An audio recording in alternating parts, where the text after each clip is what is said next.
It's time to start Dishin Days with your hosts, Tony Moore, Michael Mattis, Justin Lee Hareld, and Araceli Aviles. And now, let's dish. Why, hello, everyone. Happy Sunday. Welcome to Dishin Days, where we're serving up a full dish of this week's episodes of Peacock's exclusive #1 award-winning hit soap opera, Days of Our Lives. And if you haven't already, make sure you like us and follow us on all social media platforms. We are Dishin Days Show on Facebook and Dishin Days on Instagram, Twitter, X, and Threads. Also, if you haven't, which you should by now, make sure you subscribe to our YouTube channel. Click the subscribe button, hit the bell notification. That way you'll never miss when we're going live, which is every Sunday at 3 p.m. Pacific Standard Time, 6 p.m. Eastern Standard Time. And while you're there, check out our previous episodes, plus some exclusive, I like to say exclusive as if no one else has these same interviews, but exclusive interviews with some of your favorite stars of Days of Our Lives, plus some cast members that used to be on the show but are not on there. So make sure you check it out. You never know who has come through our show for many, many of years. Check it out on our YouTube channel, Dishin Days on YouTube. Also, if you don't have time to sit at your house and watch us on the YouTubes, and you need to take us on that walk around the neighborhood or while you're grocery shopping, or maybe you're at the dog park with your dog as they're playing with other dogs, and you need something to do, you can take a listen to us and listen to all the stunt shows and shenanigans that happened in Salem this week by logging on to Apple Podcasts, Google Podcasts, Spotify, or iHeartRadio. Just search Dishin Days and you'll find us on your favorite podcast station. And of course, serving up a few dishes of his own is our former co-host and my chocolate twin, James Lott Jr., who is taking a break this weekend, but we'll be back next weekend serving up a full dish of a recap of Bold and the Beautiful, General Hospital, and Young and the Restless. I had to think about it. Right now, though, you can see an interview with Mr. Josh Kelly, who is currently on General Hospital. Just go over to JLJ Media on YouTube, or you can find him where all podcasts can be found, because James Lott Jr.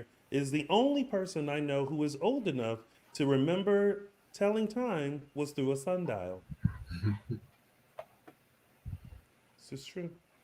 And of course, while we're yapping about Salem, make sure you let us know what your thoughts are in our chat. And if you're watching us later, go ahead and comment below and let us know what you thought about this week's episodes of your favorite soap, Days of Our Lives. Now that our church announcements are over, what do we think of this week's episodes of Days? Ooh, good week. I think solid. Past few weeks we've had like the same storylines, but I feel like they're keeping them going enough to like keep us interesting. I clapped at the TV this week. There's, I can guess a couple of reasons why you would do that. Yeah, everything was solid, nothing major, but also not nothing.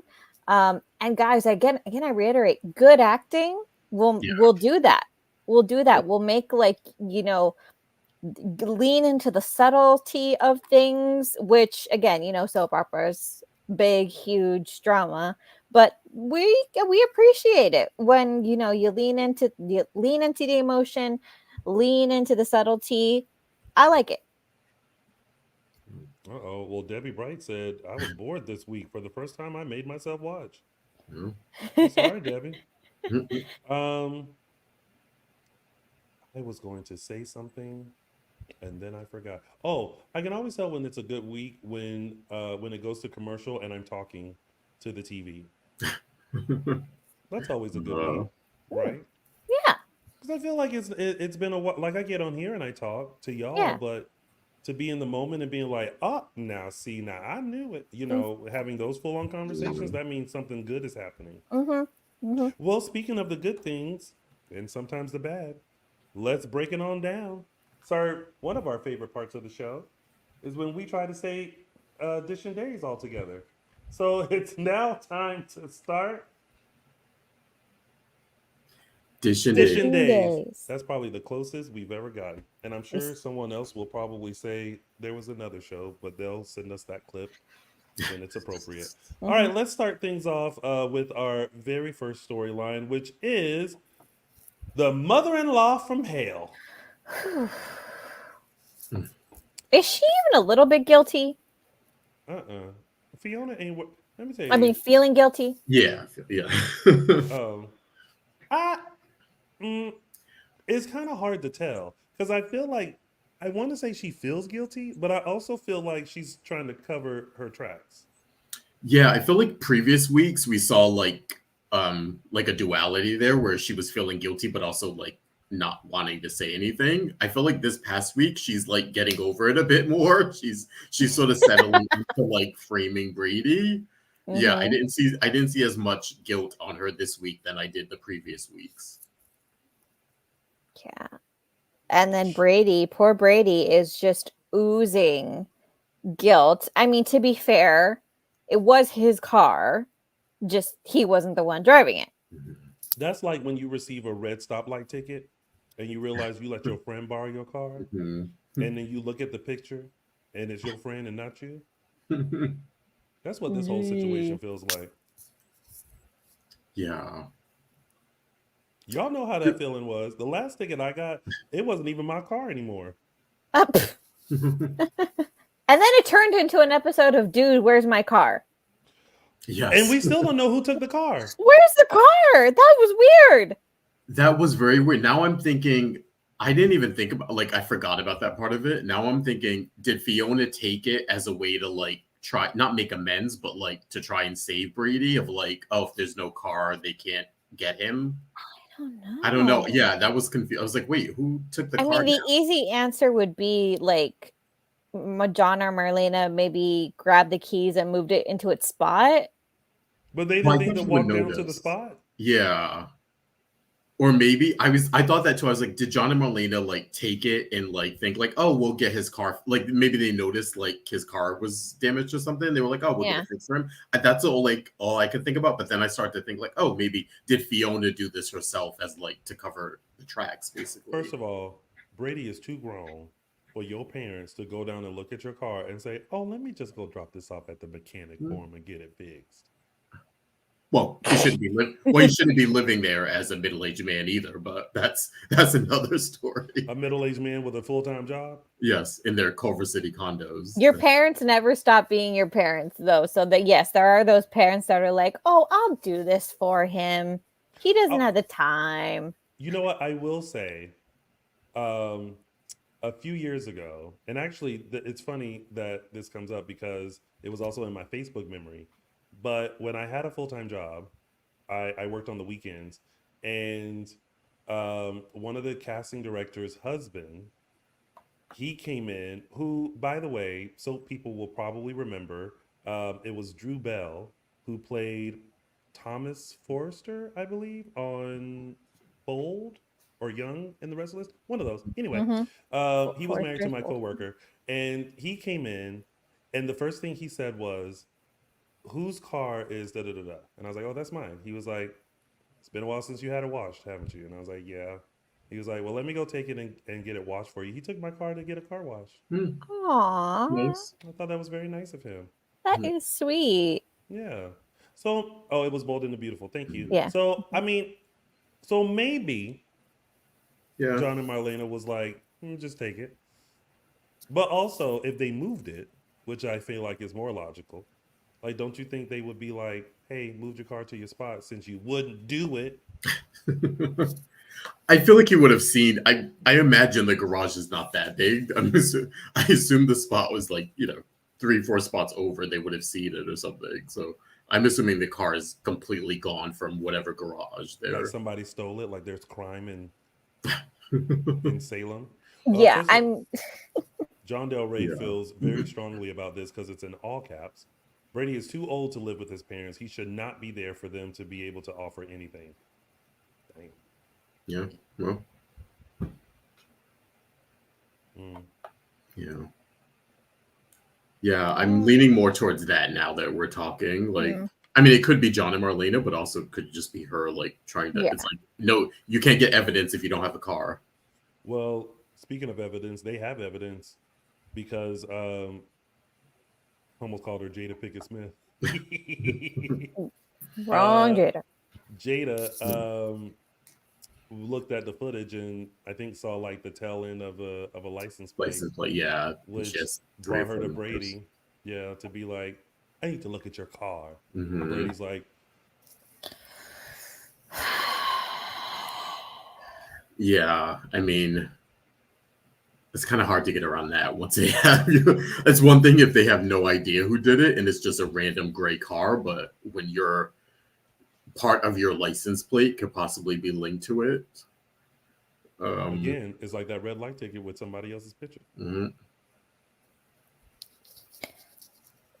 there's no way that he could, because John and Marlena saw the car that night. I was going to say he could just say it got stolen 3 days ago or something like that. Like, I mean, that part of it is sort of true. He could fudge the date a little bit, but that he can't even do that now because John they're and Marlena witnesses. were like, Yeah, you parked in our spot. we saw you. Yeah, that night exactly. Yeah. I do feel bad though because first of all, it has to be very hard to be a doctor and like a patient and like hear a doctor telling you is it prognosis? I'm gonna go with that. And her being like, I was afraid of that. Almost like she's sitting in bed like, I know what they're gonna come say. Adulting, yeah, yep. So let me explain this to Xander in a very layman's term, as if, because you know I'm a doctor too. But That was a really sad, good scene. It was, but I hate. It's like y'all, come on, like they tried to get married so many times. They finally get married, and now she randomly gets hit, and now she might be paralyzed. So y'all just gonna have Sarah just rolling around in a wheelchair this whole time? Oh, probably right. 6 to 8 months, I'm sure.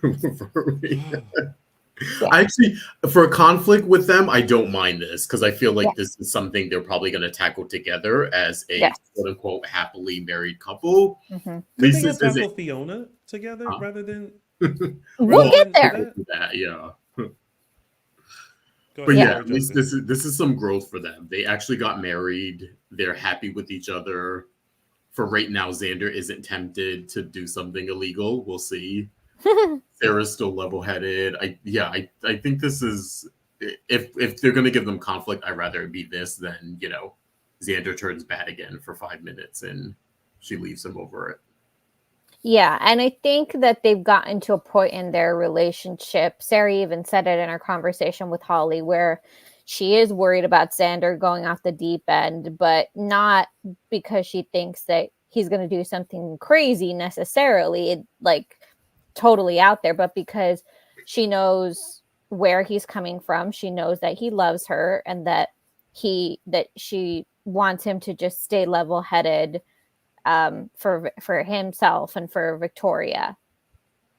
Like she wouldn't, like, that's to say if he did go off the deep end, I don't think this time she would hold it against him because he's just so stressed out. It wouldn't be coming from a selfish place. We don't need a blue suit and a clown mask again.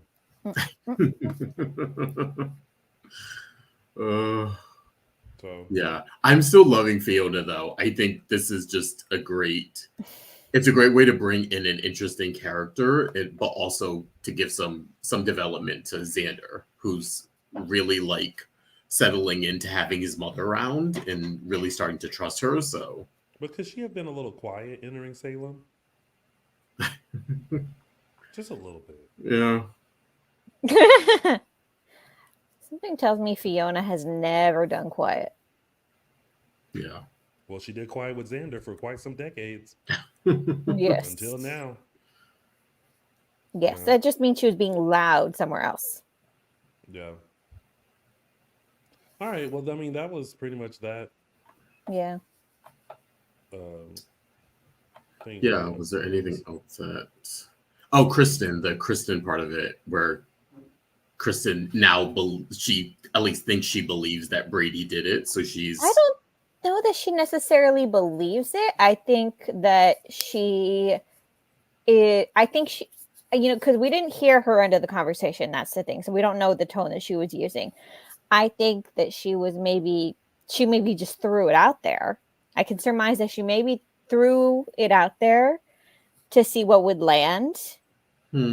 Because I think she is starting to see Brady spiral a little bit. Yeah. This is and I never thought I would say this, but I'm actually glad that Rachel is with Kristen right now because Brady is spiraling big time. True.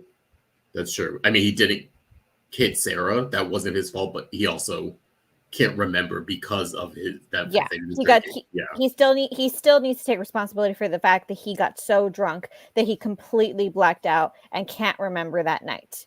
Yeah. Oh my gosh. As you were saying that, I was in my head singing Cell Block Tango because it sounded like the same lyrics. He completely blacked out. I can't remember a thing. Yeah. It wasn't until later when I was washing the blood off my hands, I even knew they were dead. Oh.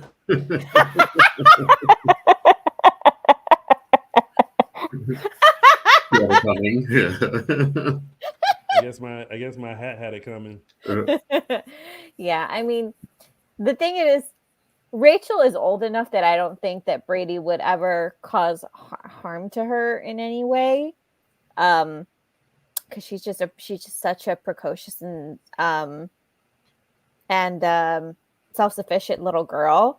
But on the flip side of that, she's no dummy. By the fact that she already brought up, Daddy has a gray car. She can tell. I don't think Rachel knows that Daddy's gone on a bender, but I think she can tell something's wrong with Daddy. Well, yeah, because I think I think we said last week when she had the nightmare and stuff. I think she's connected, obviously. Yeah, there's something there. She can sense something's not right. Yeah. Kids, they know more than you think. This is true. Yeah. All right. Well, that's all of that. Yeah, it's probably it. Let's move on to Melinda. You in danger, girl. I first want to hear what you all think before I dive in, because this was one of those moments where I was talking to the TV steadily.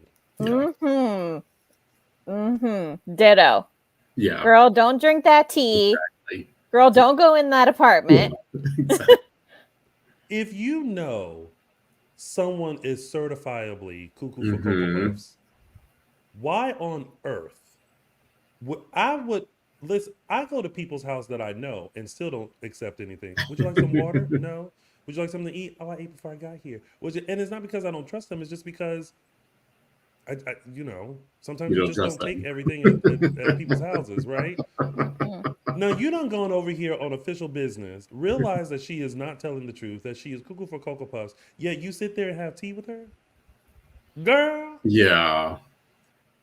I would say you don't need no tea to explain yourself. Give me my laptop. Give me my cell phone. You can send in an official email. I gotta go. Yeah, when she was like, let me explain. I'm like, I don't care enough. Like, just give me the laptop. You're fired. I don't need your life story, or like you tell that to Gabby when she finds out you're fired. That's who you can talk to. But yeah, so you tell that to your therapist. Yeah. I was like, oh, Melinda, you're too smart to be drinking that. Yeah. Right, just sitting there casually like no, This woman is off. This woman is crazy. This woman is like, no. As soon as she closed that door, I would have said, baby, I don't need to come in. You can just go get the laptop. Yeah. That's all. I'll be out here. Yeah. When you open this door, you should have a laptop and cell phone in hand. And even when she opened the door, I wouldn't even been standing at the door like this. I would have been just in case she can, you know what I mean? Like I'm now thank you. Okay, now let me ask this, because I feel like this might be, so this is a hospitality question, and I'm just wondering if I was raised differently. because Yes. I carry my own I carry my own coffee, I carry my own water, I carry all my own stuff. I don't expect anybody to give me nothing. And I'm more comfortable that way. So I'm just wondering, is it rude? Would it have been, was she just trying to be polite drinking the tea? Because I'm, I, I've always been taught that no thank you is an appropriate response. It is, especially when you know they're cuckoo for Cocoa Puffs. Yeah, Yeah. I think if this were a social call and she invited her in to talk about something, like say like they were talking about a proposal or something at Demira, then that would have been fine to like accept something from her or to even offer. But you're going to this person's house to fire them and get your property. Like you should not be you should not be taking anything from them or put yourself in a situation. Like there's a reason why when you fire someone, they have security escort you out of the building. There's a reason for that. Like, Yes. yeah. But Yeah. also, I say this: she took the day off, right? Hmm. She don't know she was getting fired. She don't know Yeah, about this. right. So Yeah. when she comes back into the office That's with when her you do it. laptop Yeah. and her cell phone, hey, can we see you in this office for a second? Yeah. Security is there. You're being escorted off the premises. You've been terminated. That would have alleviated Yeah. so much Mhm. stuff. Yeah. Why you going over to that lady house on her day off?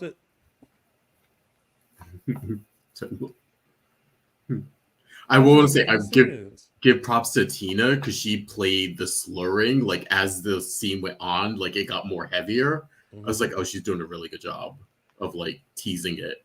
Yes. Yeah, her words like first she was stumbling a bit in the beginning, and then as that conversation went on, it was like she got worse and worse. And let me tell you, first of all, if you're on the verge of dying, let me ask you this.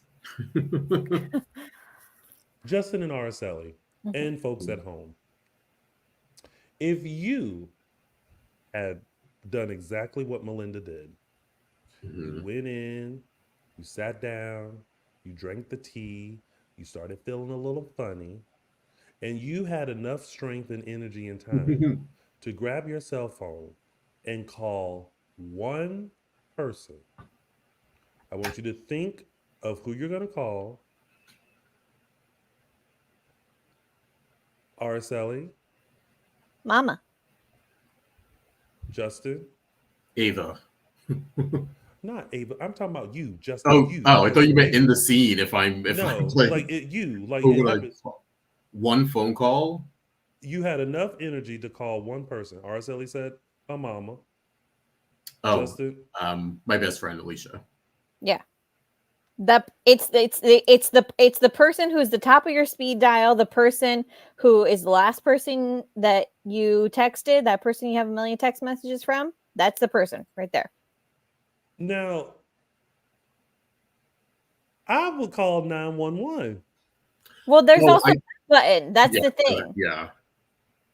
I thought you Or meant like shorthand, like Yeah. not I can call for emergency. I thought you meant like Well, yeah, 911 you of have to course. When you explain close, who you I are. there Yeah. just is the button. I just gave the scenario that you're in the same situation that. I would call Ava because there's a shorthand. Ava already knows where I'm at, so I can call Ava and say, "Come get me, find me." That's a But shorthand. Ava missed the call. Now you knocked out unconscious on the couch. At least there's a record of it. If you call 911, you have to say, "I'm so and so. I'm at so and so address. Help me." Like there's a whole story you Mm-mm. have to give I them. actually no, actually you don't. Actually, if No, they with sense that you're in 911, trouble, with 911, if it can track you. So yeah. even if you No, just you say have to stay help, long enough for them to track you. It's not an automatic track. I mean, yeah, I guess. Yeah, That's that's why I part said of it. Ava. Yeah, There's a shorthand there. That's someone. Yeah. yeah. But again, Melinda was seconds away from being unconscious. She probably was not thinking very clearly. Well, first of all, I wouldn't call anyone. I would have texted underneath the table, or I would have Yes. called her, put it on silent so they can hear like something. Yeah, when you have to like explain a story, you're not going to get the story out before Connie does anything. So Yeah. you got to work quickly, yeah, and get to the point. But now, how's this going to work? Because she just gonna stay tied up in that bed because she know too much. yeah, no, yeah. So so how's that going to work? Because now, um, Lee in Connie's head, and I'm gonna call him Lee in Connie's head because he's not Ghost Lee. This is not what Lee or the ghost of Lee would be advising or be saying. This is all in Connie's head. He has now suggested that Connie is not a killer by nature. She can be a good person. So the alternative is holding her hostage in her and in front of her cardboard ex-boyfriend. I know. I was like, where's she going with this? When it was like, oh, I'm not gonna kill her. I was like, okay, well, where's she going with this? And then she's just tied up. So I'm like, oh, okay, so I guess that's better than killing someone, but it's not. You're not. I mean, that's about as far as her conscience goes, I guess. I don't know. And everyone is like, how did she not die like Bobby did? Maybe because she didn't drink or take as much. Probably not. Yeah, that's what I assume. Yeah, she probably wasn't having a lot. She probably could have had a sip, or sometimes drug interactions happen. So, but also, like, was there not a point where Melinda realized, like, because you know how you're asleep, right? Mm-hmm. And like you hear people, you can still hear, but you still. Right, and then when she felt Connie coming over, just do like a little, or something. You know what I mean? Like, I imagine she probably was still weak. Yeah, it wasn't sleep. She was drugged. That's a different kind of like hit to your system. I guess.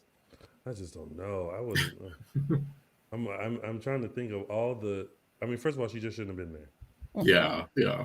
But I guess this helps because now someone else is fully aware of how Cuckoo for Cocoa Puffs Connie is. Mm-hmm. But now at some point, she just has to get released so that she can let everybody else know. And Connie did tell her everything. Everything. Wait, did she tell her about killing Bobby? I can't remember that part. She didn't. She hinted at it. Okay. So all she knows about the Gabby sort of plot side of it. Like she wanted to hurt Gabby. She doesn't. Well, here's the thing. Actually, Melinda doesn't know that much. Connie only laid out the fact that she did lie on her resume because she wanted to get closer to Gabby to get revenge on her. Okay. Because she cared about Lee. And that's actually the sense of what Melinda knows. Melinda has no idea of the actual crimes that Connie has committed. Okay. Not yet. But I mean, sitting there tied up, she might start to put things together. Yeah. As a former DA. Yeah. Okay. Then we have the Ava side of it. Ava is still she's aware that there is something there with Connie. Yeah. I wish, yeah. And she's aware that Melinda went over there, I believe. She's aware of that. Yes. Yeah. Yeah. But now she's out. Yeah. At Demira. So who knows how long it's going to take for somebody to figure out that Melinda is missing. Yeah. Yeah. What a mess. Yes. So now Connie has, done the damage to Gabby and Stefan's relationship. On the other side of things, that's what she's done. Gabby is furious. She's leaving Stefan, or we think. Do y'all think Gabby overreacted? No, that's bare Gabby. No. I'm sorry. Do you think there's overreacting and then there's overreacting for Gabby? What's the difference? The difference is that a normal person might sit down and have a conversation about it or confront the person. This is exactly how I expected Gabby to react. But do you think that it's enough for her to just be like, no, I'm done with you? Oh, you mean as opposed to getting revenge? I wouldn't even say get revenge because I want to feel that post jail Gabby is a little more nam yo ho renge kyo. But like I just feel like for all that they've been through, Hmm. first of all, losing Stefan Mm-hmm. and him being dead, and then found out that he was in fact alive, to them rekindling their relationship, to her unfortunately going to jail for a crime she didn't commit, to them being released from jail. Like, you just throw all of that away. She is reacting in the moment. Yeah, I think it's still new. Mm-hmm. Maybe like a month or two to be like, oh, think back on it. But also the same point you're making, Tony, like flip that and say you threw all that away for a cheap one night stand. Like you didn't have enough willpower, you couldn't hold out enough. Like there's also the other side of that of like I think people more give your reasoning of like you want to throw all this away for like one mistake, but the other side of it is how could you have easily made a one mistake like that if based on our history? There's also another way to look at it. Yeah. I mean, this is exactly what I expected. I don't know if, she's overreacting or underreacting. I really just feel like this is exactly how Gabby would react, and Stefan is gonna have to grovel, and he's Yeah. gonna have to eat shit for a long time and beg and plead and such and such. And I don't think that it's wrong because he loves her. I mean, it's very obvious that he loves her. He loves her. He loves her. He loves her. Um, and he's just going to have to keep proving that because Gabby is not a saint, but she's also just been betrayed a lot. And I think that there's a part of her that is never really secure, that never feels safe. Because think about it. This is a woman who's been to prison 3 times now. Why She that has, three? huh? Why Yeah, that three? huh? Because somebody pointed out to me that this 3 is not in sign language. This is not 3. This is 8, I believe. So I've been doing this more often.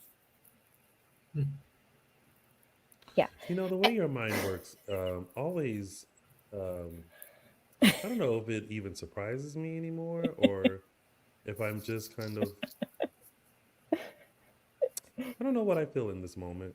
You asked. I think I should probably just stop asking. You asked.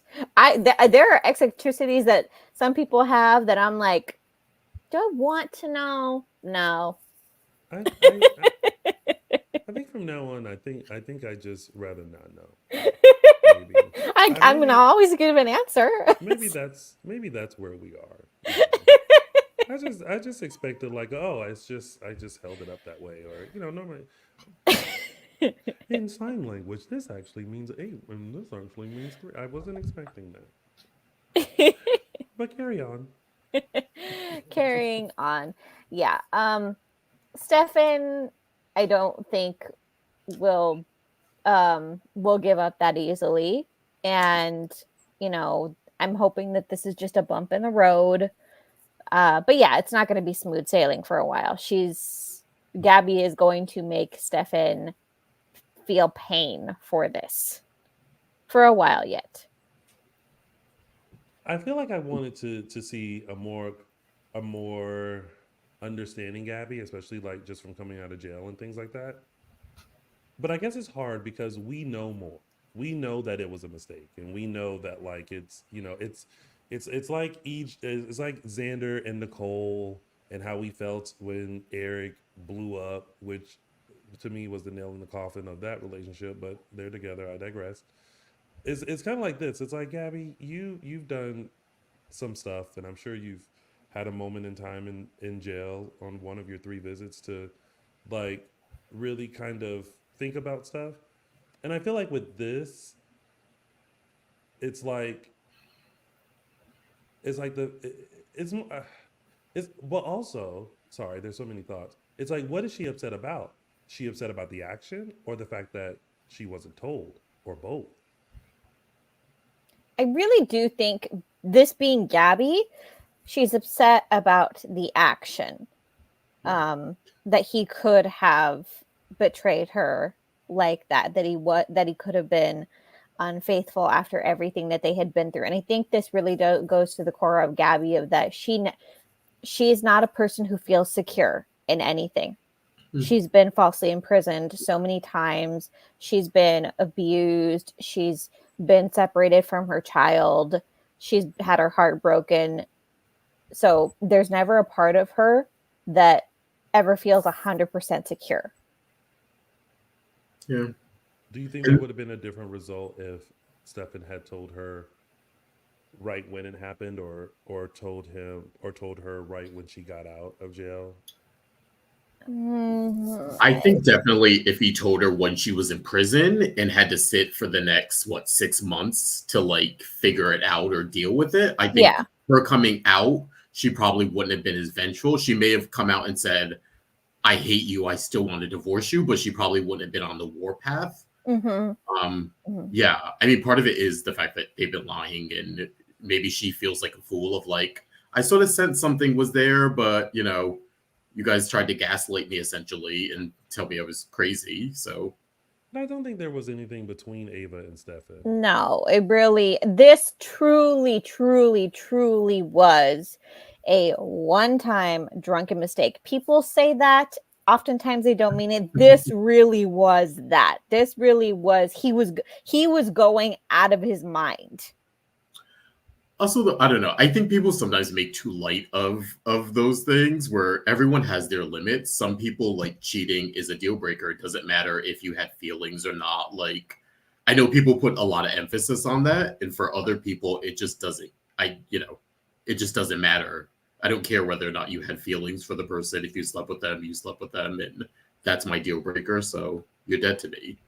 Like that's okay too to have. Like not everyone needs to forgive everyone that hurt them or no, but I think that Gabby just needs to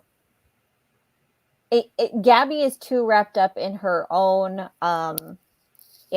pain, which is not to say that she doesn't have that right, but we the audience know what Stefan was going through at the time, and that he was just going through months and months of not only being separated from Gabby, but just fearing for her life.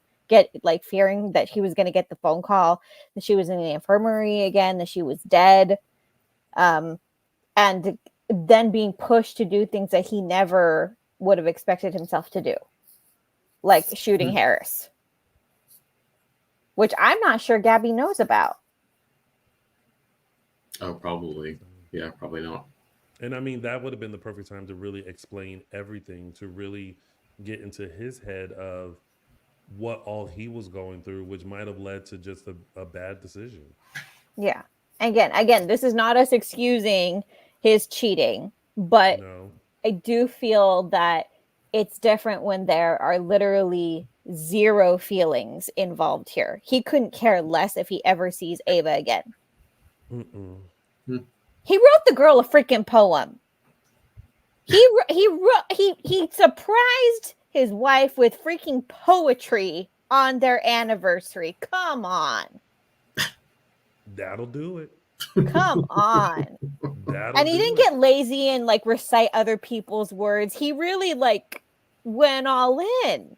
A little haiku and some wine goes a long way. That'll do it. Yeah. Right, so that secret's out. So that's out, and so now we'll see what transpires. Because I thought there was hope when he was like, "I just want you to come home." Oh yeah. And she was like, "I'll come home." And then it was, "If you think I will step foot," and I was like, "Oh well, that plan fooled." I thought it was going to be, I'll come home and help you pack your stuff so you can move out and I can stay in our marital home. That's what I thought it was going to be. That's what she said. She said, I'll come home to pack my things and get out. Yeah, I mean, she doesn't own the house anymore, so that was never gonna fly. Well, but then she decided to stay. Well, now we have the EJ factor now, which turned things on its head a bit. EJ, you're your own worst enemy. You were this close. I know. Yeah. He was this close to getting her out of the house, and then he just had to open his damn mouth. And she said, despite your little tall accent ass, I'm staying. And now she's going to make everybody in the house miserable. And who'll be there to collect all the tea? EJ. Shout out to, I now want to see Dan Furigal and Greg Rickard in a face-off.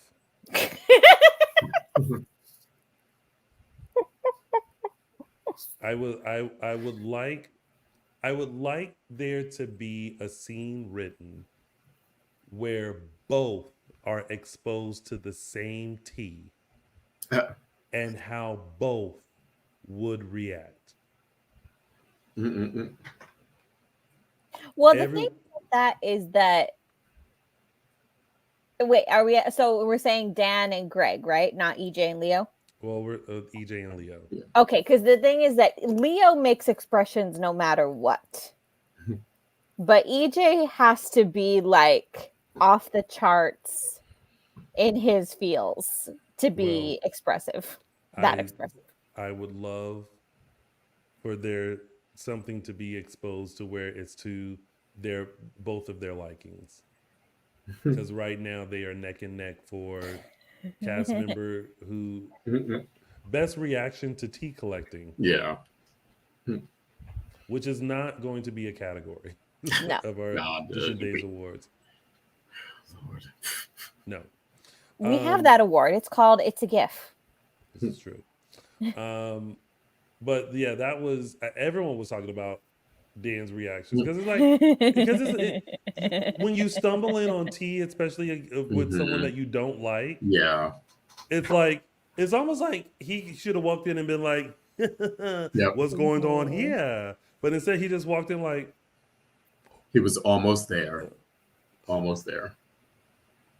It was almost like he should have popped into the living room like the Kim Kardashian gif where she like peeps out of the bush.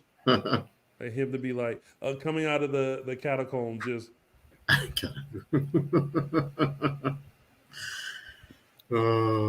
Oh, a thought just occurred to me. Oh boy. A thought just occurred to me.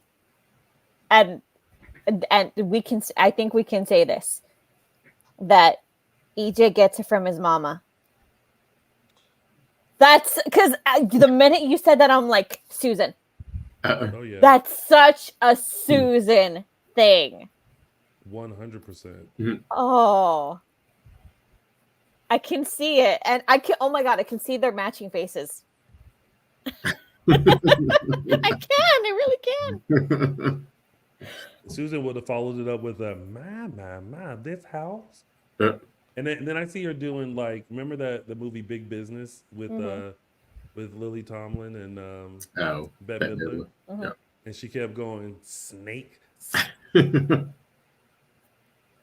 I see your EJ and Leo face off, and I raise you an EJ and Susan face off. These mind the mirrors. Yeah. Yeah. And then there was the conversation with Roman and Ava. Okay, really what are we doing here? I didn't get that. Is that what you're thinking? Romance? I didn't get that. No. I'm not not going there at all. I'm just what is this? Good. No, you go ahead, Justin. I was gonna say, are you saying that because of she killed Sean? Is that yes! Okay? Okay. Yeah, I mean, yeah, I get it.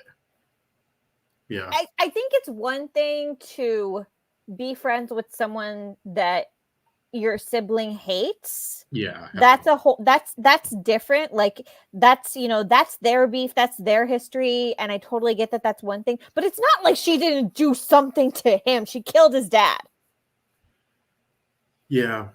I mean, that's sort of the elephant in the room with them, even though I will say I do like their, like, I don't know if I'd say friendship, but I like their commonality, or yeah, I don't know how to They're put it. I think, dynamic. I mean, yeah. I like it. I just don't understand it. I Mhm. think I'm with you because as they were talking, and I was just kind of like looking, and my first thought was, wasn't there a time you didn't even want her to move in, and then like you switched up the next week? Like, Mhm. all Yeah. right, if you want to give her advice, okay. If Yeah. y'all are on good terms, all right. Mhm. Yeah, it's sort of like she's crossed over now, where instead of being the big bad villain, it's just like, okay, it's Ava. She's, you know, you either kind of, you know what I mean? Like everyone else who's done, I mean, I think she's now been around long enough where she's crossed that threshold. I mean, so many other people have not killed his father, but they've also said horrible things that he shouldn't speak to them or allow them in the pub, but that sort of, you know, that And goes by the wayside after so many years, I guess. also, side note, look at that. Killed his father, yet they're okay. Stefan slept with Ava. Well, yeah, Yes, but that's Gabby is brand not new. Roman. Yeah. Give her more than a couple days to like be cheated on before she has to forgive him. Like he deserves it. Hmm. He still cheated. That still means something. All right. Well, Yeah, I don't know if y'all want to be advertising people can just cheat on you and you're gonna forgive them willy nilly. I don't know if that is that how you want to go out. okay. I mean, I if I'm gonna be honest, because I'm very honest on this show, my ex cheated on me, and I forgave him. Oh. Took him back actually, And you're still but together happily. no, we are not. Exactly. No, that's right. But I will tell you this. It was my first relationship. Mhm. Mhm. I knew in my mind I shouldn't forgive him and go back to him, but my heart said do it, but my mind said learn from this. And Okay. so I did learn a lot from Okay. that relationship. Now, granted, if someone does it to me now, will there be some, I will say it will take some time, but I think I will forgive, but I won't forget. Yeah. Yes, Okay. which Because I think is what Gabby should do. forgiving, you don't want to hold that in because that's a energy that you don't Yeah. need for yourself, right? Mm-mm. So at some point you go through your process, your grief or whatever, and you forgive. Oh, so you mean You forgive don't in that forget. sense, not necessarily forgive and take back, you're saying? Or do you mean forgive and take back? Oh no, there's no taking back. Okay. Oh, okay. Got it. I'll Got it. forgive, Got it. Okay. but Oh, I yeah. I I mean, won't yeah. I won't take back. But then Yeah. Mm. it's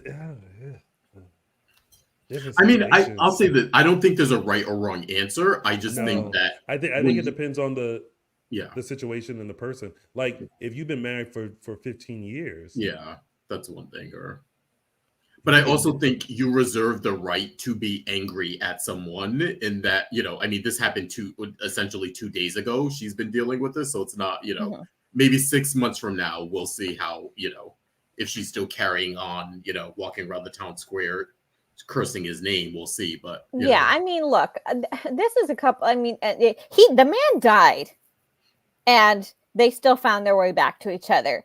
So I That's am what I'm not. saying. So It's I like, girl, really y'all been don't. through too much. Yeah. So I really don't think this is the straw that breaks them. It shouldn't be, It but shouldn't be. Should she stay angry for a little while? Look, yes. look. Yes, she shouldn't let him off the hook. He did still lie to her.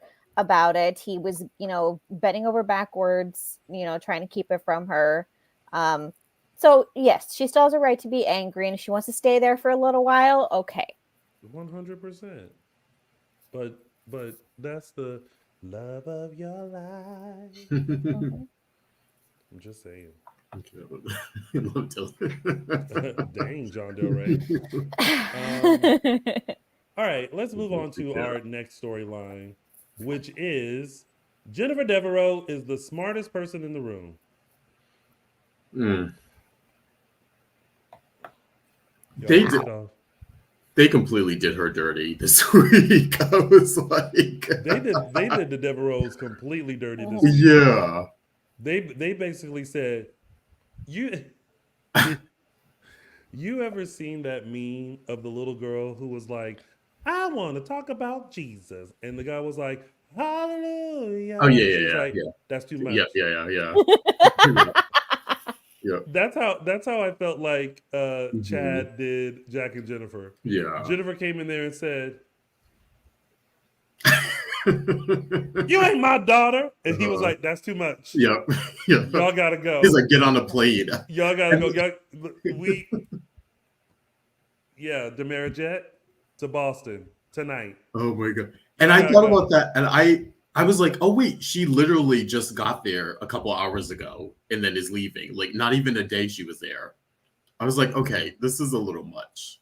But I was telling, oh my God, I was telling someone this, or maybe I was texting it to y'all or something. I don't know. A mother knows her child. Yeah. A mother knows and I her think child. Jennifer was prepared for the new face, that it wasn't like Abigail, could have been a zombie, whatever. But the fact that she looked in that girl's face and looked into her soul and went to touch, and then it's almost like God said, and she said, ha, you're no child of mine. And it wasn't. Oh, go ahead. No. Go ahead. But because I thought, before we know what we know now, going back to how Chad was looking at her. Yeah. In Poplar Bluff. And I was like, Chad sees Abigail. But I think that's the thing. Chad saw Abigail and not who she really is. Yeah. And I like that Jennifer's reaction was she didn't continue with it. She also questioned herself to be like, oh my God, I'm so sorry. But also like, I just had a visceral reaction to it. And it wasn't, she didn't get on a high horse about, you're not my daughter, you're a fake, I don't feel it's you. Like she didn't do any of that. She was sort of embarrassed by it and couldn't really explain it. So I like that was the angle. It wasn't, you're not my daughter, get out of here. Like they didn't play it that way, which I appreciated. She was just like, yeah, this girl ain't it. And Christian Me World said the other thing that I thought too was when Nicole was looking at Jude like, this my baby. And they gaslit her to be like, that ain't your baby. She said, I know my baby. Yeah. This they're mine. A mother knows her child, and this ain't it. But again, we're still at the end of this week. We're still left with more questions than answers. When she keeps making this call to this nurse, which nurse. Which we now know is not a nurse, but Dr. Mark Green. Knew there was something. We said it. What's that angle with this family? They're too sugary sweet. Something's up with them. When I tell you, she got to the part where everybody had these secret conversations. Side note: if I lived in Salem, I think I would build myself a bench in that park, pretend like I was blind and deaf, and just be collecting all the tea.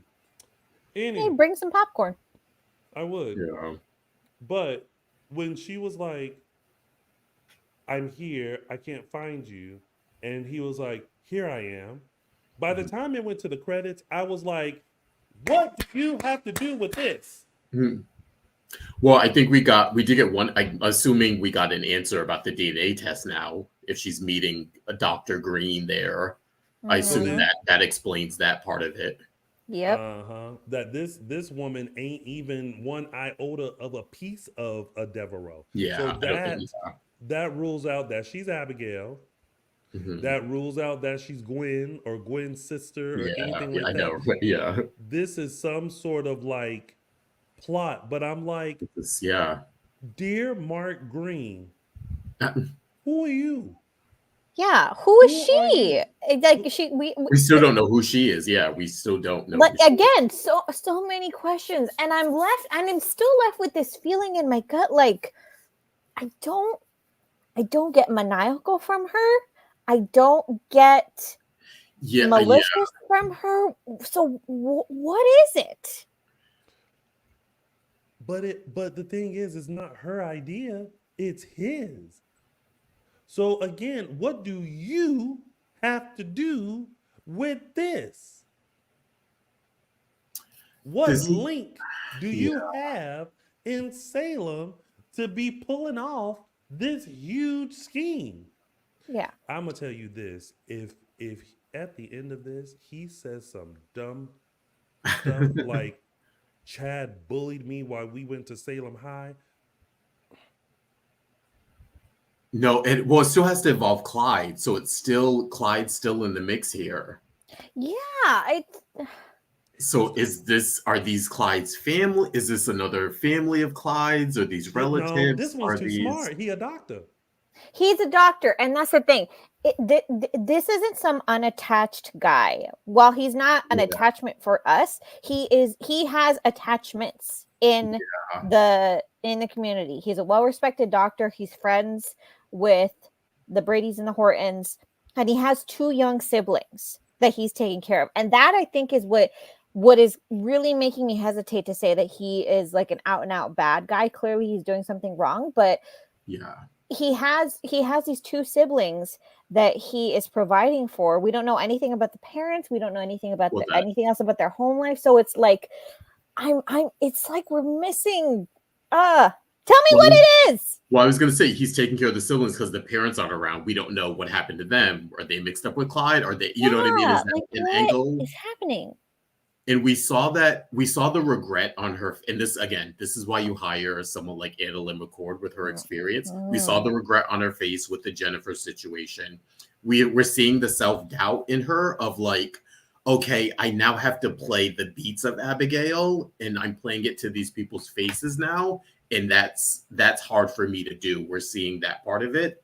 So again, like you said, it's how is she being forced to do this? What is the greater good that she's getting on the side of this? Is it about scamming for money? Is it about something? Is it about revenge? Is it like we're still in the dark about that? But we see that it's not 100% malicious, at least on her part. We don't know. Yeah. Because I feel like she wouldn't have been. I think she's even said to, which we now know was Mark on the phone. She was saying, like, it's getting too hard, or like it's hard for me to do this in front of them or whatever. And my God, she played those stabbing scenes for someone who wasn't. I was like, you better do your research. But if I am remembering this correctly, our audience can help me on this because I think she made a mistake. Okay, I was wondering if that was. I think she made a mistake in the scene where she is remembering Clyde stabbing her. Wasn't one of the key pieces of the puzzle that the knife was already in the room? Oh, I don't remember.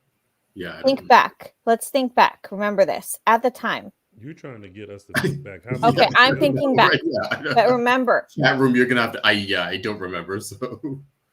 Remember at this time, Leo is homeless. Gwen gave him access to the tunnel so that he could stay in the Demir. He had the knife from the kitchen. Yeah. He went into Abigail's room to steal her jewelry. He ended up leaving the knife. He ended up leaving the knife there before he could steal the jewelry and get caught. He left the knife. He left. Clyde came. Abigail came back in. Clyde then came in after her, confronted her, saw the knife, stabbed her. That knife was not in his possession when he came into the room. It wasn't behind his back, nothing. But maybe what she's remembering is kind of like all of a sudden there was a knife there. Yeah, it was vague enough where I didn't feel like Chad was like clued in or anything. Yeah, I didn't like get that. And not in the moment, but I was paying. You're I don't saying know. he'll go I back was to it, paying very maybe. close attention to the way that she described it. Yeah, I mean that yeah. might be a clue later on. Yeah, but it could have been like she, and then remembers like all of a sudden he just has a knife. And she's still playing it off like I'm barely getting flashes of memory. No. Okay, that sold it. That sold it. I was like, but I could definitely see that coming back. That could be a plot point coming back, but yeah. Yeah, I mean, and then that was my first. Even if that's not like you said, it was vague enough that maybe Chad doesn't pick up on it, but the deeper that she gets into this, it's going to be tough to keep up unless she plans on saying that she's not getting any memories back at all. If she starts leaning more into I'm getting my memories back, she's going to start making mistakes. Yeah, oh, totally. And again, who is she? Guys, I feel like I'm a kid, like on my birthday. People are trying to surprise me with something. And I'm like, tell me. I don't want a surprise. Tell me now. I want to know. Well, hopefully next week we'll see. I mean, they're meeting. Well, you're going to have to wait because other people are being announced in 2025. Listen, they're following a pattern of announcing it 10 months before we see the person. You already got your announcement about her. She came onto the show. Now 2 years ago. Have to watch. But no, I'm intrigued. This is definitely intriguing. This story is very intriguing because it does have a lot of questions as to like why this random person who popped up in Salem is attached to this random woman pretending to be Abigail. Mm-hmm. And also, you know what else I wish they would have done? Yeah. Mm-hmm. Because for a long time we haven't seen Mark Green, right? Mm-hmm. Yeah. I really wish they would have kept him around in scenes and stuff. Yeah. Just so we could like fall in love with him more. Mm-hmm. So that way when this happened, it was really more of a Mm-hmm. Yeah. You know? Because it was like, like you had to take a minute or a pause to be like, oh, Mark Green, that's so-and-so, that's so-and-so, yeah. It was like wait a minute. Yeah. And that's why when it went off, I was like, what do you have to do with this? Mm-hmm. Mm-hmm. Oh, and then I got to talk about EJ, who was in this. I liked him in the Gabby one. This one, he was a complete asshole. What? Like that was some really shady, disgusting stuff. Nobody asked him to spill all that tea. And I can imagine him doing this to Stefan, I was gonna say that, gleefully. yeah. But what has Chad done to you lately? Yeah, that was. And we know that they're actually they're the two brothers who are the closest in terms of like getting along and like really having a relationship. So that was really kind of out of left field. Actually, I was a little perplexed by that. The way Chad, as he was, because you know when I feel like Chad does this thing where like if he blinks a couple of times, Mm-hmm. that's anger, honey. Mm-hmm. It was almost like you did what? Mm-hmm. Why would you do that? Mm-hmm. And it's him stalling and unballing his fist because I think he wanted to knock EJ out. Oh, totally, yeah. And I was just like, "What are you?" She took the information very calmly. Mm-hmm. Apparently, I slept with you and him, which.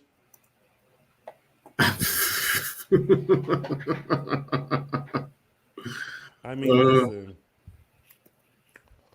if I was Sister Homegirl, I would not be mad. I'd be like, please bring my memories back. Give me my memories memories back, honey. And we all can agree that time of EJ and Abby, even though they were played by James Scott and Kate Mancy, honey, I have never wanted to be a part of a company to figure out the tea in that shower ever.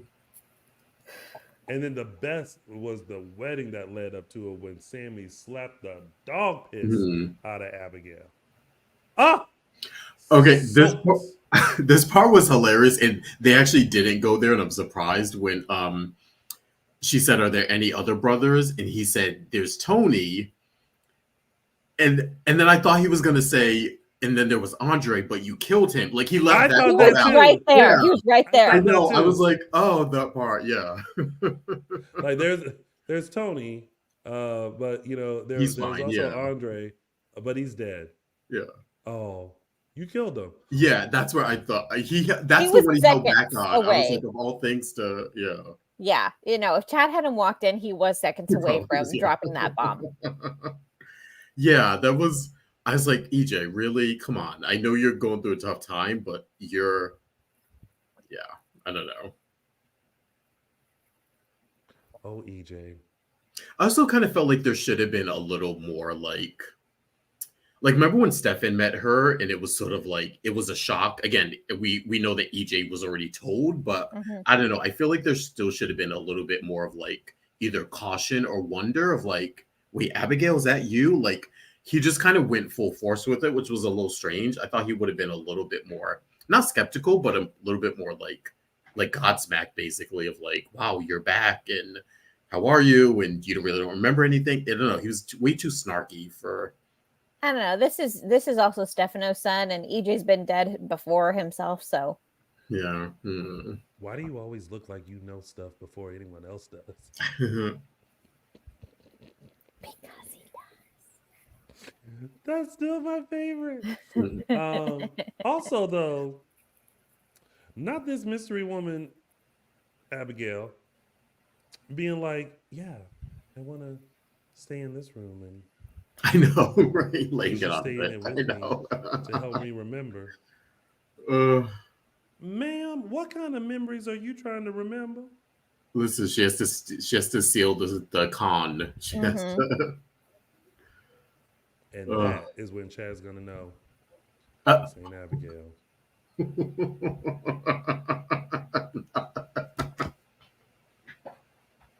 Listen, if Sean couldn't tell, maybe he won't either. Brady couldn't tell either. Oh yeah, right. Yeah. Anywho, well, that is the end of that storyline, right? And we'll find out how that unfolds. Before we go into our tidbits, everybody, we want to remind you guys, make sure you follow us on Dishin Days Show and Dishin Days on Facebook. On Dishin Days Show on Facebook, Dishin Days on Instagram, Twitter, X, and Threads. Also, make sure you subscribe to our YouTube channel. If you're watching us live right now, thank you to the 192 people whose eyes are glued and peeled to us. Please make sure you hit that like button, and also make sure you share this so that way we can get more of our dual fans in here to share what they thought about this week. So make sure you subscribe to our YouTube channel. Also, make sure you find us on your favorite podcast station. We're on Google Podcasts, Spotify, Google Podcasts, Spotify, and iHeartRadio. And also make sure you show some love to our former co-host and my chocolate twin, JLJ Media, on the YouTubes. And don't forget, keep sharing your thoughts in our chat, and make sure you're commenting below to let us know what you thought in case you are watching this later. And now moving on to our tidbits, which is our first one. Arrow and Faye, which looks like will be played by Chanel Dupree and Alex Kyriakis. Okay, someone correct me before we start. This is like a rewrite, right? Because didn't they already solve this or make? Yep. Yes. Okay. I'm not crazy. Been through this already. I was like, they already made Chanel and Alex. They hashed it out already. Exactly. I was like, I remember them having that conversation before and coming to a realization and deciding to be friends, and they've had scenes since then. So I was like, when this started, I was like, wait, what is this? They're friends. Why is she mad? But I mean, it's not like Chanel was telling any lies, but no, but yeah. the anger was weird. I was like, okay, I know I'm not crazy. I know there were scenes of them like coming to terms with this. Y'all, they just needed a reason to make them Arrow and Faith. But did they? Couldn't they have just seen them? Like they have enough chemistry. I mean, they're two gorgeous fucking people. They could have walked in on them, not even arguing, but like laughing with each other or like joking about the threesome and saw something. I don't know. I guess it didn't fit the character descriptions. Oh, that part. Yeah, I guess so. Yeah. Okay. All right. I feel like usually we need to do a poll on this, but from everything I've seen, from everything I'm hearing, I think the majority of our audience is just not in this storyline. Is looking at this and saying, there's some parts that are cute, but this ain't it. Hi, Annika from Ontario, Canada. Yeah. Here's the thing. I wish. Don't get me wrong. Mm-hmm. I've been a fan of Body and Soul since its arrival in our life. Ryan Kwan and Ron Carlivati got Tony's snaps for life for this Body and Soul. It's a little. It's like in its own storyline. I just feel like this is a great example of could have been a Beyond Salem. Yes. It could have been a 5-episode arc. It could have been people from the NBC Universal umbrella playing these characters instead of everyone who's a part of this soap now having parts within the soap, right? Because they brought back Hattie for this. We've now seen Bonnie. We got a dash of Tate because when she was reading what Leo wrote, she had her moment. Right. Now we're gonna have Chanel. Now we're gonna have Alex, and it's just like I'm here for it, but I kind of wish it was played like a Beyond Salem that could have taken on a soap dish kind of a feel to it. Yeah. And then it would have just been great to, if they still wanted to incorporate Body and Soul, we just saw clips, right? And again, while you're shooting the Beyond Salem, just have, tick, tick, tick, tick, tick of just like little clips that you can keep airing in case you ever need to like show this stuff again. You just have a vault of clips to cut to when Abe is sitting there like watching Body and Soul, or if Roman decides to watch, you know what I mean? Yeah. I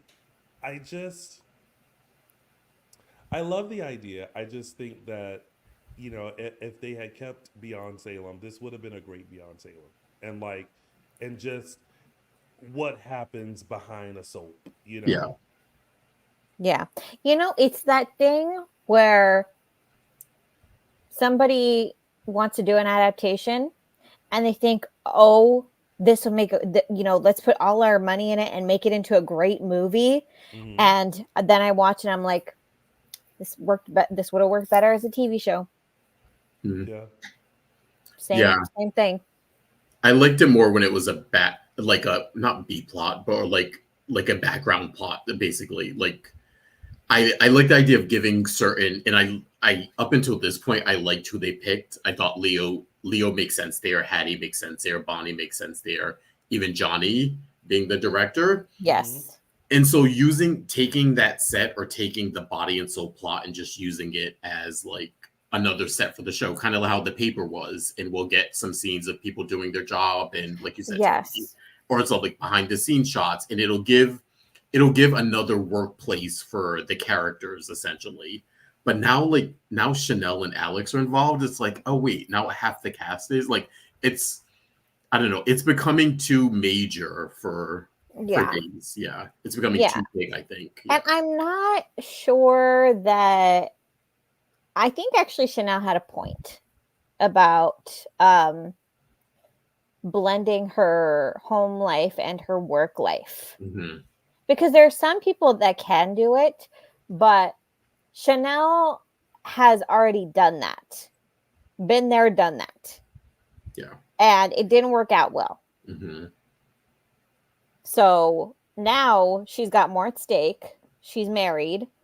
You know, I think that the idea of finding this young woman who is in a new marriage, in a new phase of her life, I think it would have been enough to give her a new creative outlet, but something that's her own. Yeah. That I think that in itself is a strong enough storyline to have this young couple that are just starting out in their careers say, you know, your career is thriving, my business is doing well, but I think I want a little more in my life. And him supporting her and saying, go for it. But having her get whatever that is, whatever is meant for her, have it be hers, not attached to him. Yeah. I'm hoping this isn't the case, but it's always a possibility. I'm just hoping this isn't a long-term setup for another triangle with them. Like I think we've had enough of trying. Like, let them be happy. Let them give them another conflict to deal with outside of another person. So I'm hoping that's again, it's enough that they're a young couple, a young married couple in their first year of marriage. Trust me, that's enough. That's enough stress to put them on. And who are just getting over a tragedy and getting over a miscarriage. It's okay to just give them that. Yeah. There are ways to not make it boring. So yeah, I'm cautiously optimistic about the story. Like before I liked it, I like who was involved. I like sort of bringing in a little bit more silliness or like lightheartedness to it.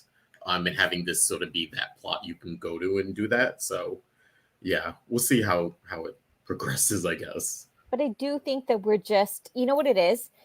We don't see the ins and outs of Demera Enterprises. Mm-hmm. We don't see the ins and out of Titan. We see the people that work there, and we see them at work and we see them at home, but we're not privy to the teeny tiny little details that we're getting for this. Mm-hmm. And it's just getting to be a little too in the weeds. Yeah. Yeah. Agreed. You know who else? Like, what about the guy Leo almost hooked up with? Oh yeah. Oh god, what's his name? Carrie? Was it Carrie? Was his name Carrie? Oh, now he looked like he could be an actor. What's his real name? It's Derek. Derek Yates, right? Yeah. Like, what about him as Arrow? That would have, Because then you guys already kind of it's like they already kind of introduced him as somebody with Leo. Then it would have made sense to like have him a part of this, to still kind of have him around, to then still kind of have him interact with Leo. Like, yeah.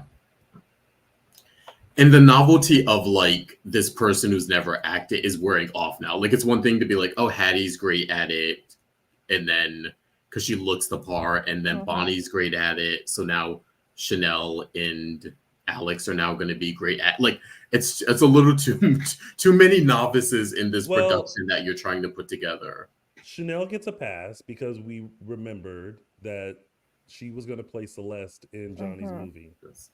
So we saw her have one scene. She was green then too, though. She had one acting scene where she wore a wig and we loved it, but I don't know if that makes sense. I think if I remember correctly, she did pretty good because it was a good Celeste, it's just funny that I don't know. Celeste was very bougie. She was always like, I'm getting a premonition, darling. Oh, I foresee it right now. Oh, darling, you have to make sure you protect yourself. I see it. I used to love me some Celeste. I know, Miss Celeste. Oh, she was like the right kind of bougie, and then mixed in with she a psychic too, Mm. and she pretty. It was like good soap opera character. I said, honey, listen,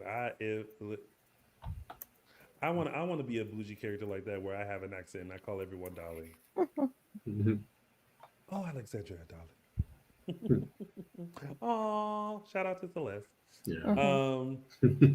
But yeah, okay. Well, and then just added in more people in Salem. Stephanie is now the PR person. Oh, yeah.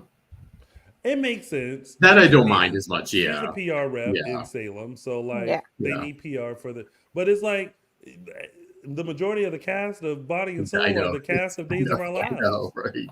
Yeah, you can mix in a couple different people there. Oh, like you said, Tony, bring in Carrie, bring in someone. And I need to say this because it needs to be said because you keep trying to put these two characters in the same room together, and Araceli is not having it. Keep Alex and his six-pack away from Stephanie. No, I'm I like them together. Yeah. You still mad over that phone call? No, actually, the phone call is the least of my concern about him. I was always team Alex and Stephanie. Mm-hmm. Yeah, I like them. No. No.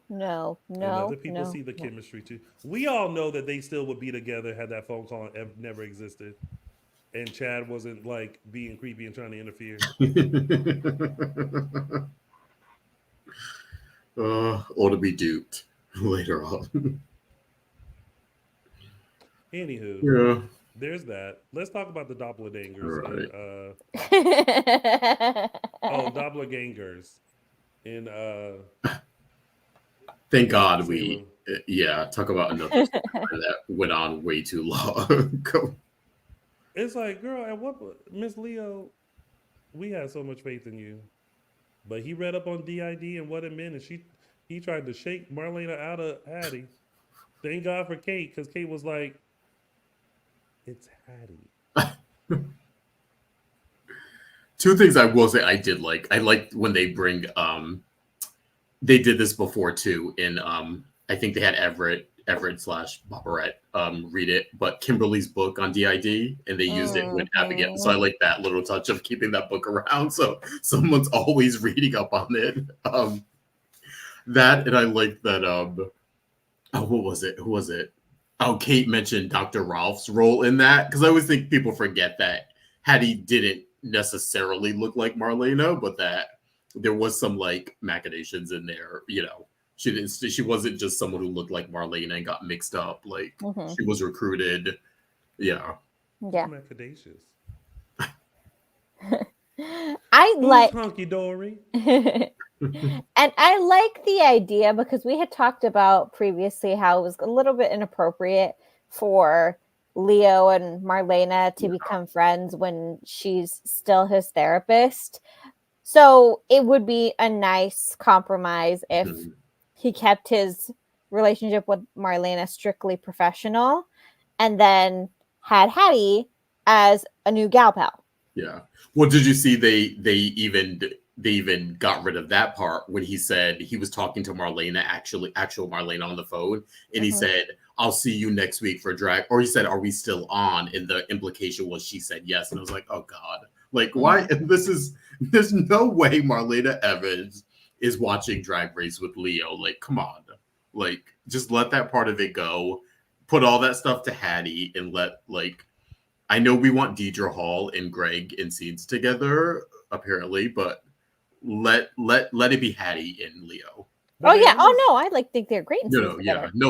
They're good, but we almost could have not had that scene with him and Marlena and just have like Marlena and him like as therapists or whatever, and they get along. Yeah. But then maybe his yearn for like, she's just so great, and him and Hattie like hit it off, and it's almost like I'll take this instead. Yeah.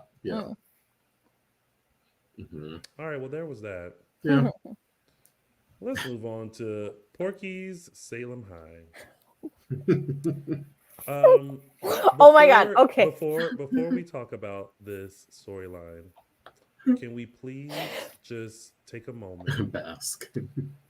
and bask in all the glory of Leo Howard?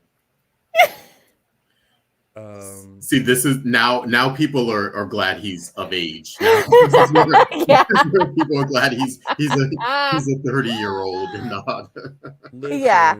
And not 17. that's the only reason why we're taking a moment, because when the scene started, I was like, oh, and then I was like, oh, and I was like, oh, and then when Sophia said, "Looks like you don't have," Oh my God. I said, Okay, no. If you've seen my Insta story today, you know that's the scene that I was talking about. I can tell you exactly how this went. I was putting on my makeup, I was watching the scene, and then I heard that and I literally dropped to the floor. oh, you immediately dropped to the floor. I did. I dropped to the floor. I was like, Justin, did you hear that? She heard that and dropped to the floor. Yes. I did. I was like, oh my God. I think after seeing that scene, we all wanted to drop to the floor.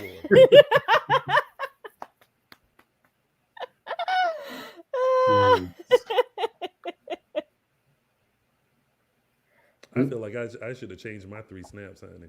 I haven't had a reaction like that in a while. So thank you, Days, for that line, because that it's been a while since I've had that reaction.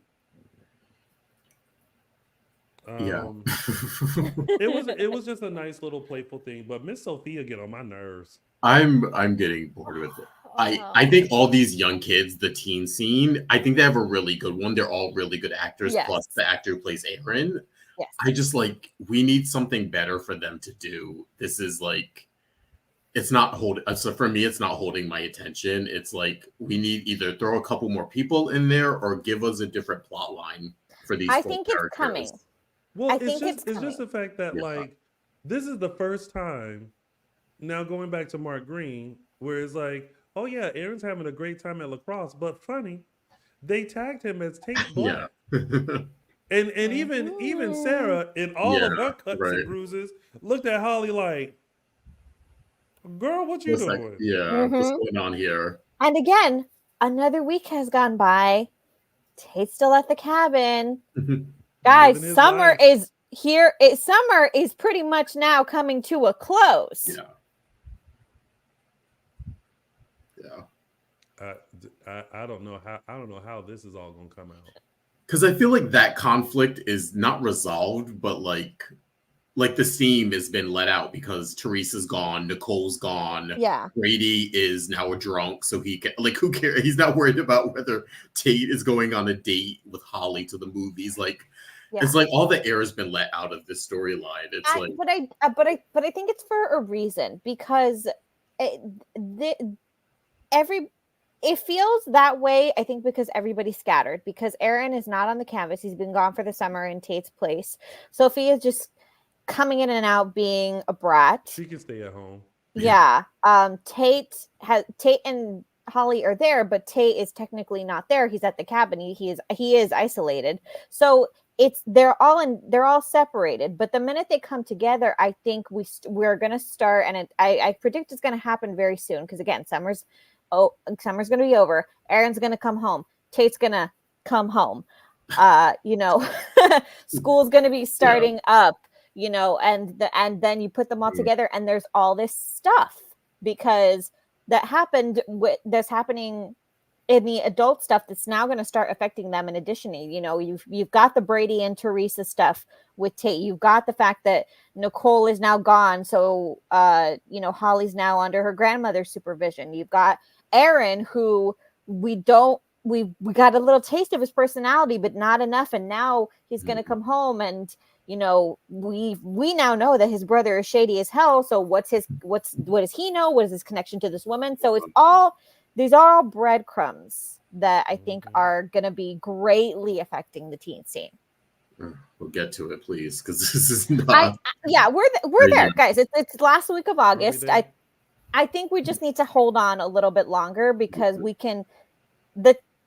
We're at the point where it's almost there, and I'm okay with holding on because each one of these actors fits in so well. Yeah, with the their actors role. are great. The only thing that was almost there was Sophia jumping on Tate. Yeah. She was literally just gonna jump him. Like this girl, like. I mean, can you blame him? No, I can't blame her, but I'm like, little girl, hold your roll. You would have hold it too. I am a grown woman, Tony. As am I. Well, we'll see how this unfolds. But let me tell you, Holly walked in like, bitch. Yeah. If you can take this bistro job. Yeah. You just keep hopping on. There's no reason for you to be hopping on this ferry, ho. Stay home. Anyway. Girl, just call her bluff. Like, again, Brady's a drunk now. Teresa's in jail. Nicole's with her man and forgot about you. Maggie doesn't give a shit. Like, who can? Like, the tension of like this blackmail, just like. A girl, like, punch her in her face and keep it moving. Like, right. I do like the way that Holly handled that, though. Yeah, because there were a number of ways that she could have reacted, and I like that she didn't let Tate off the hook, but she clearly knew that Sophia was the aggressor in that situation. Oh, absolutely. Yeah. I mean, but although Sophia has stood around a little bit longer. Yeah, like Tate, like. Move away from the encroaching woman. Now it makes sense why he was doing push-ups. Tony with that memory. I said, why they got this man starting off on push-ups? He ain't got nothing else to do. Now I know. I know. And now we know all that happened on this week's episodes of Days. And now it's time to move on to our favorite part of our show with our segments. And we're going to start with mine, which is Tony's official 3 Snaps Award. Oh, snap! Oh, snap! Okay. As we've been discussing this week of Days, I realize there are many people who could have received the 3 Snaps Award. But I am giving my 3 Snaps Award to Friday's cliffhanger. Honey, when I tell you, when he came around that corner and said, I'm here again, what do you have to do with this? And I haven't had that feeling in so long of talking to the TV and being like, oh, I can't wait to see how this unfolds. So to the writers, to Days, to Jonah, to Anna Lynn, y'all get Tony's official. Hold on. Let me be ready because I got to press the buttons too. Y'all get Tony's official 3 Snaps Award. Oh, snap! We love a cliffhanger, honey. We do. Yeah. We do. All right. And now it's time for Those were the days. All right, I'm taking everyone back to August 21st, 2000, where we had the debut of Mr. Kyle Lauder as a Sourced Brady who went upstairs as an 8-year-old and was sourced to a vengeful, delinquent 18-year-old. And this is when the show was doing something interesting where they of course sourced all the kids, Belle and John and Philip and all them. Okay. But they were trying to recreate it's the Sammy John feud, and now with Brady and Marlena. So this was the point where Brady comes back from military school. He hates Marlena for no reason. They go at it for years. John kicks Marlena out of the house, if you guys remember that. That was also the time where him and Roman were like going at it and sort of at each other's throat, all culminating with Abe. You guys remember when Abe shot Brady and paralyzed him for a while? All of that was during this portion where, they decided to sort of recreate that tension. And with Brady and Marlena. So yeah, this is when August 21st, 2000, when they brought on Kyle Lowder to play Brady Black. Now 24 years ago. Wow. Yeah. And guess what, people? Yeah. Those were the days. And he's still fucking up as a drunk now, so he's still. Yeah. And played by somebody else. Yeah. And now it's time for It's a Gift. This week's It's a Gift, unsurprisingly, goes to what Dylan Matthews calls the maniacal Aussie.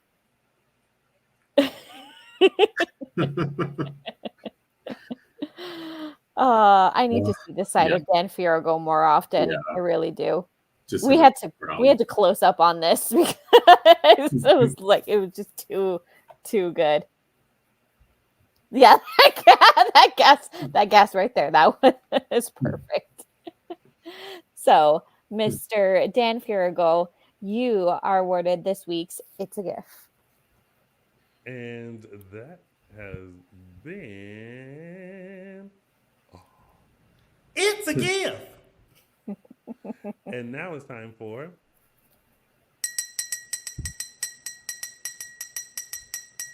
News and Gossip. Okay, we are starting off with a very, very big, heartfelt congratulations to Ari Zucker and Sean Christian. Did it. Okay. I always have to pause when I say his name because I always want to make sure I don't say Christopher Sean. Ari Zucker and Sean Christian. And always like in my head, there's a little beat pause. Yeah.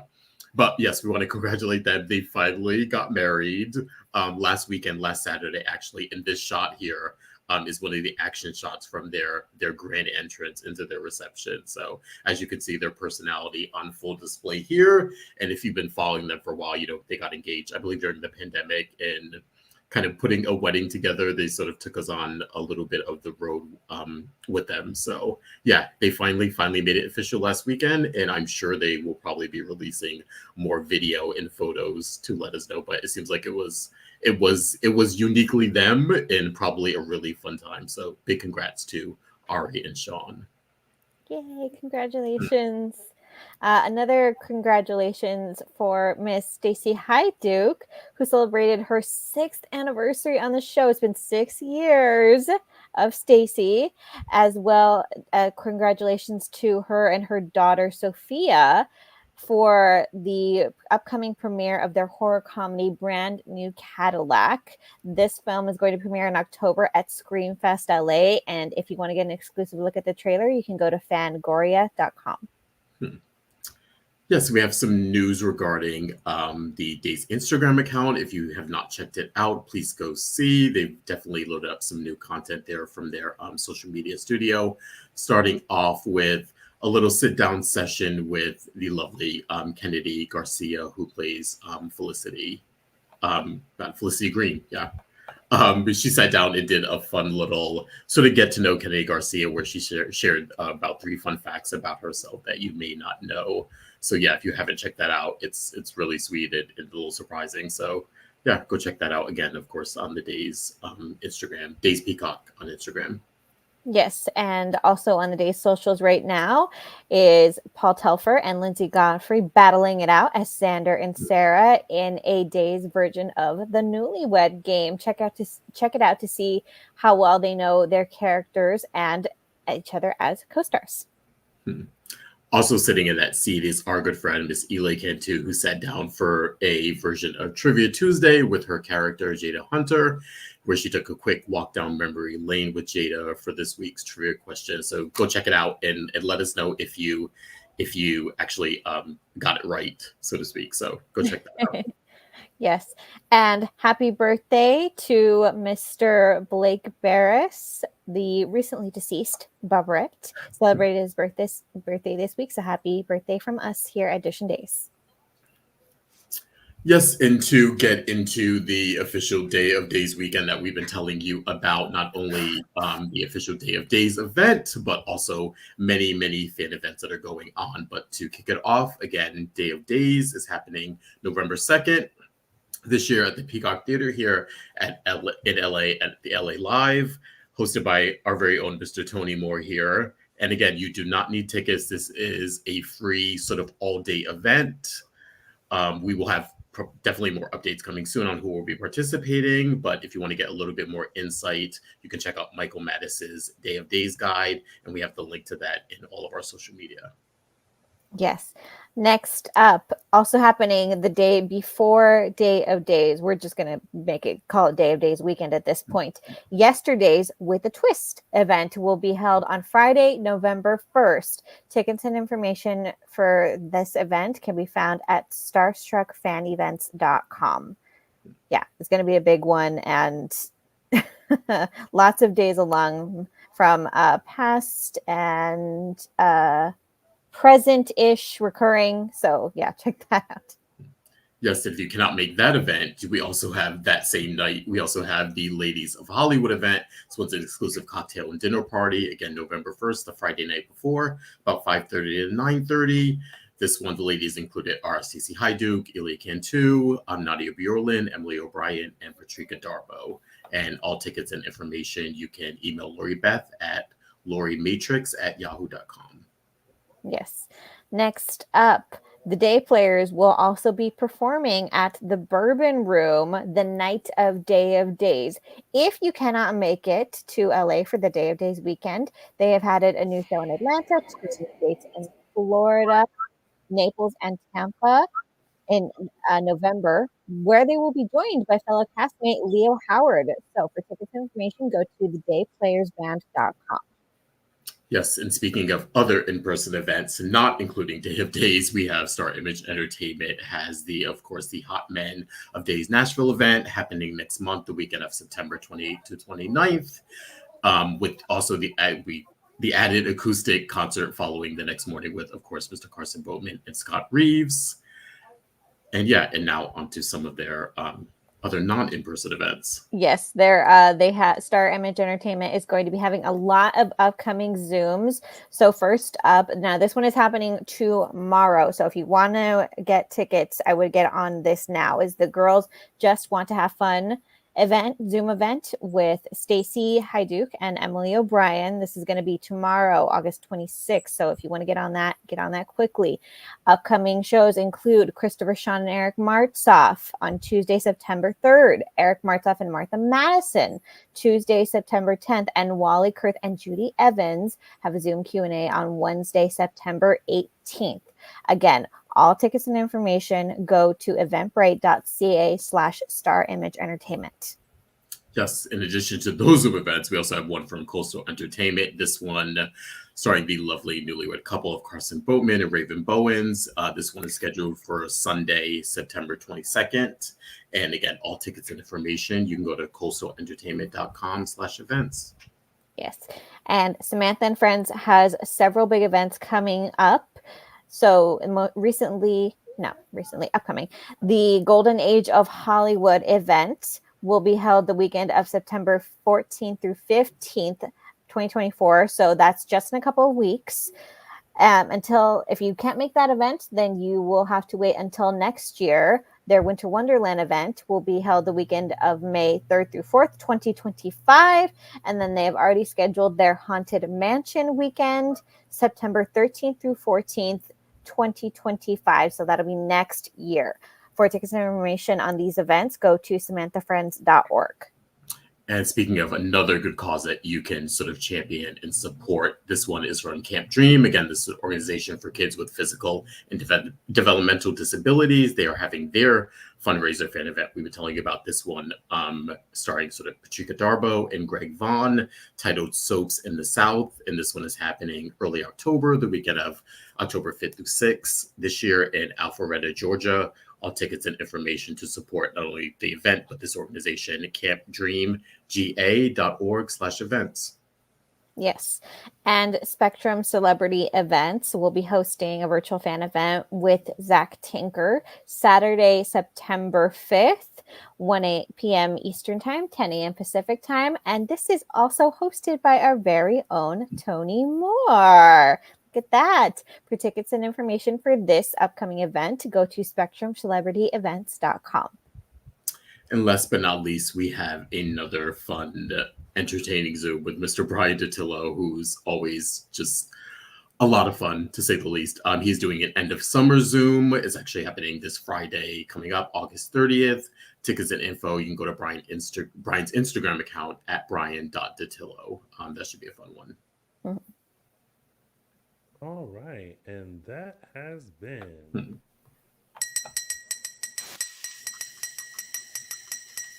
news and gossip. And of course, if you didn't see all of these, you can go and check out our pinned post on our Instagram, Dishin Days, on Insta. Yeah. And make sure you sign up for the events. And let us know which events you're thinking about going to, because we love to know that we have done all of that to ensure that you go to something.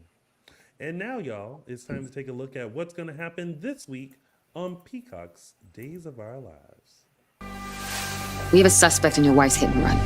Who is it? We have a right to know. Is it time to face the music? I need to make things right. Abigail. I mean, how do you know that she's not a fraud? We need to talk about the next steps to our plan. Or orchestrate revenge? An eye for an eye, am I right? I think you should sleep with someone else, too. I'm planning on taking Stefan for everything he's worth. But when I find out who did this to you, there will be hell to pay. There she goes in that wheelchair. I forgot to mention, too, they keep showing that picture of Billy and Marcy. Mm-hmm. Oh, yeah. It's a good one. I'm like, what is going on there? Well, we'll be back here next week to break it on down. Next Sunday, live here on our YouTube channel, Dishin Days, at 3 p.m. Pacific Standard Time, 6 p.m. Eastern Standard Time. But to keep up with us all throughout the week, Justin Lee Hareld, where can they find you? Find me on Instagram at Justin Lee Hareld. Araceli. You find me on Instagram and Twitter at Tia323 Araceli. And go show some love to Michael Mattis, who is slowly but surely making his return to Dishin Days. Head on over to his Instagram or Twitter at ML Mattis. You can find me on all social media platforms at Lounging with Tony. And of course, you can find us, Dishin Days Show on Facebook and Dishin Days on Instagram, X, Twitter, and Threads. Thank you guys so much for tuning in to another hoopla of an episode of Dishin Days. We'll be back next week to serve up a whole new dish of what's going to happen this week on Peacock's Days of Our Lives. Until then, have a wonderful weekend, stay cool, and we'll see you next Sunday live right here on Dishin Days. Goodbye, everybody. Bye.